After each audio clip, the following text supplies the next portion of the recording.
Okay, so here's a little video on chakras.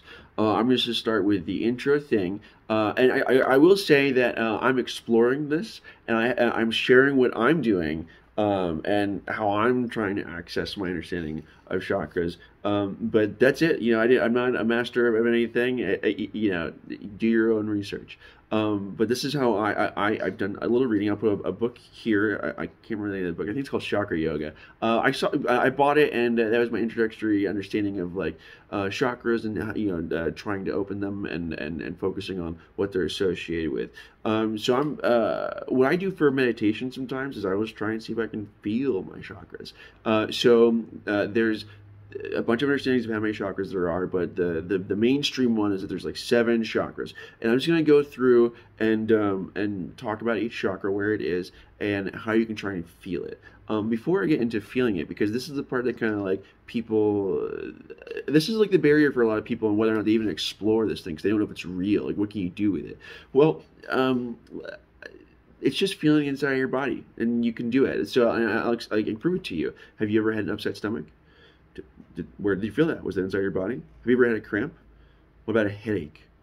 Okay, so right, maybe heart pain or congestion, right? Yeah, you can feel the inside of your body. Stop being an idiot. Okay,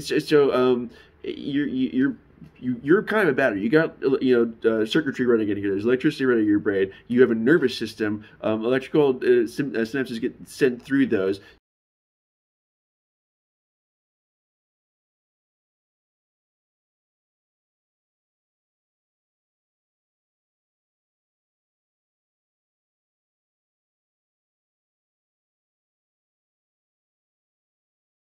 Yeah, if you were focused on it, you can even just like think of the tips of your fingers because you can feel that, right? You can your awareness is brought there. So there's that little idea. And then before I was even aware of that, because the reality is just, you're just kind of waking up to things you were kind of already partially aware of in the background. But for a lot of us, when we were kids, do you remember when some of us tried to learn how to do the rocks eyebrow thing?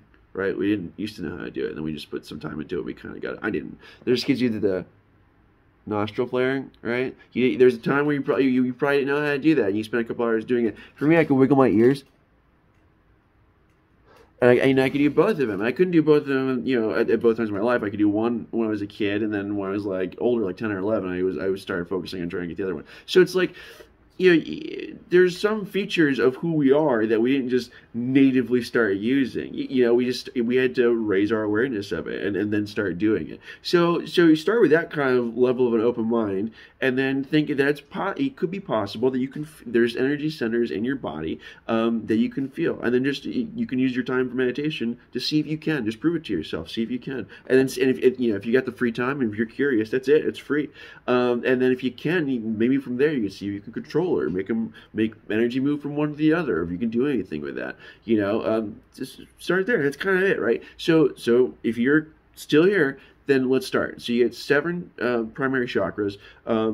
One from they say the pelvic floor and the base of your spine. That's your root chakra or your base chakra, and then it goes up to your crown chakra, which actually sits above your head. So I'll go one through one. Okay. So your base chakra, it is at your pelvic floor and the base of your spine. I kind of think it's technically your butthole.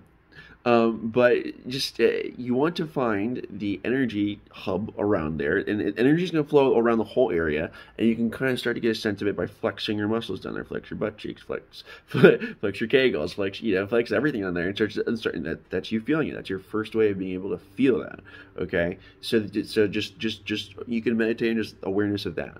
Okay, so that's the physical part of it, and then the color is red, and it's associated with security and stability, both in the tangible world and our emotional world. And so, while I don't fully understand how these all connect, it's possible that chakras may be associated with certain bodily functions, and that when things happen in your life and that affect that chakra, for example, security and stability, maybe if something happens that makes you emotionally unstable, that could close this chakra up, and then bodily functions are associated with that chakra may be inhibited. That's about as much as I understand of like how the chakras may affect us in the world. I'm still on the journey of figuring it out, but as of right now, like I said, you can feel this area. The color is red. It's associated with security and stability, both emotionally and tangibly, like rent, utilities, making sure there's food on the table, stuff like that. Okay, the next chakra is our sacral chakra. So it's up from that. It's below our belly button, but above our waist. So the color for this chakra is orange. This chakra is associated with our reproductive organs in that area, and it's associated with the concepts of passion and desire, and I believe sexuality, and yeah. And then we move up from there. Oh, and then how I feel that. Yeah, so with all chakras, again, the concept is the same. You're trying to feel inside your body. You can think of like, if there's for your base chakra, that's kind of easy. There's general muscles there. With your torso, I don't have abs developed for each different chakra.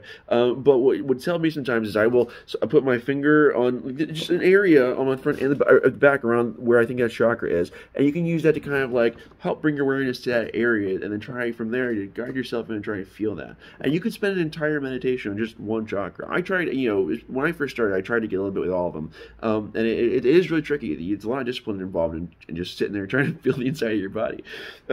Okay, so then up from the sacral chakra is our solar plexus chakra. So our solar plexus chakra is yellow. It's associated with confidence and willpower and our life energy. It's the same thing there. Just try to feel that and then just focus on that. And the next one up is our heart chakra. This one is green. Our heart chakra is associated with a loving and caring and mercy and relationships and all that stuff. And the same thing. Try to feel it if you can. And then there's yoga poses that are also intended to help you feel that area better or unlock those chakras. Okay, this is your throat chakra. It's blue. It's associated with communication and expression. Just try to feel your throat there. Then this is your third eye chakra.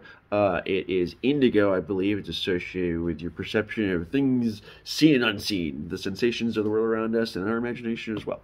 And then our crown chakra is purple and is technically above our head, but I do try to just feel the top of my head as a starting point of understanding what's out there. And this is supposed to be our connection. I've seen different words, but for what I'm using for my understanding is to the spiritual world around us. And that's the start of it. So those are my understandings of the chakras and feeling them. And I that's one of the meditations I do. I don't do a ton of different types of meditations, but one is just trying to feel my chakras. Ooh, one extra thing I just wanted to say. I know, if this is the first video you're seeing of this little playlist, there's a chance you don't know me. I made a little video of who I am and why I'm saying this, and you can decide for yourself whether or not you want to take any of this for value or not. But if you want to check and see if it's worth it, you can watch that little video there. All right, thanks. Bye.